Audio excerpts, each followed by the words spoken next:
Hello guys, good morning, જય શ્રી કૃષ્ણ ને જય કેશવર. જો હું આવી ગઈ છું તમારા જ માટે એક નવો બ્લોગ લઈને.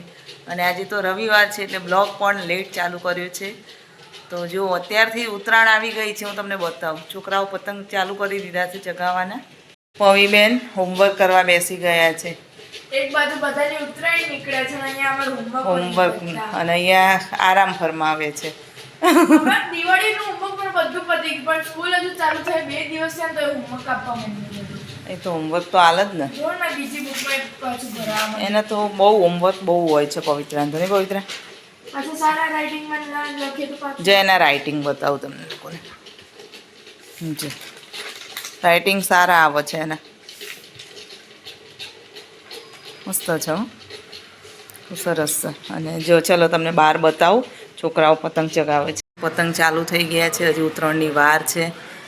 જેવી દિવાળી જાય ને એવી તરત છોકરાઓ પતંગ ચગાવવાનું ચાલુ કરી દે છે. જો પતંગ ચગે છે ને, જો દેખાય છે. જો આ બીજો કપાઈને આવ્યો પતંગ.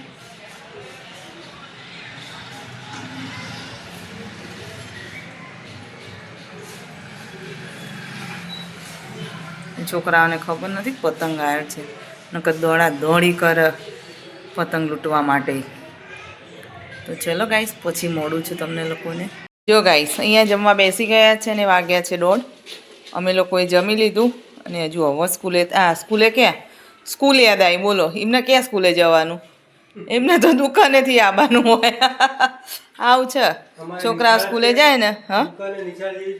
હા, એ પેલા નિશાળિયા છૂટે ને એટલે સ્કૂલ યાદ આવી ગઈ. તો બોલો, જમવામાં જે બનાવ્યું છે સેવ ટામેટાનું શાક ને રોટલી અને સલાડ હતું, પણ એમને સલાડ લીધું નથી. એમને સેવ ટામેટાનું શાક ને જોડે રતલામી સેવ લીધી છે ને રોટલી છે. બોલો, કોણ? બાલાજીવાળા હતા? હા હા હા. ચા જયવારે ચાલુ હોય વેપારી? બરાબર.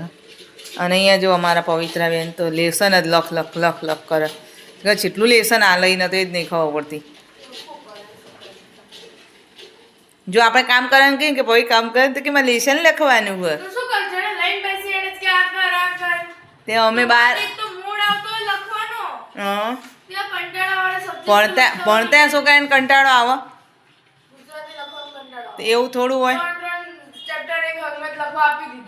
તે તો લખવા તો પડે જ ને. ભણતા છોકરાને કંટાળો આવે એવું કહેવાનું જ ના હોય. ના આવો. તો ચલો ગાઈસ, તમારે લોકોને પણ જમવું હોય તો જમવા માટે આવી જાઓ. તો ચલો હવે પછી મળીએ છીએ. જો ગાઈસ, કાકીના ઘેર આવ્યા છીએ અને જો ચા પી રહ્યા છે બે સબર કરા મારીને.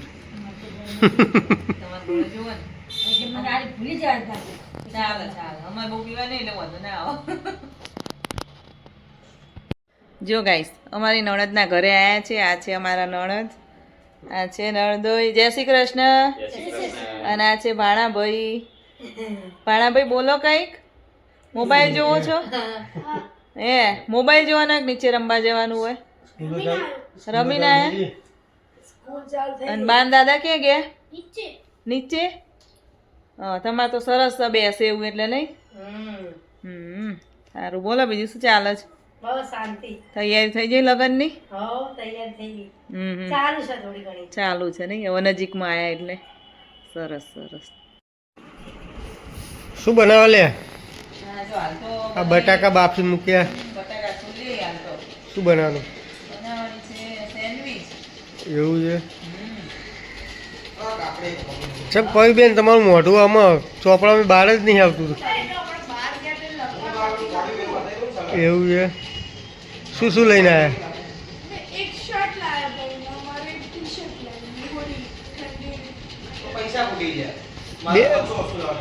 બે નવરા પડે એટલે મારા બેટા ખર્ચા.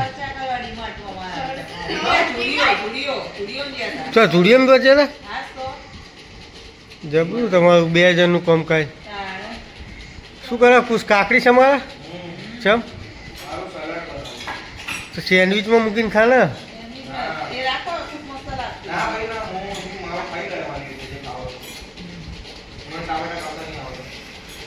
ગાઈસ જો આટલો મોટો થયો તો એ ટામેટા કાપડે હા હા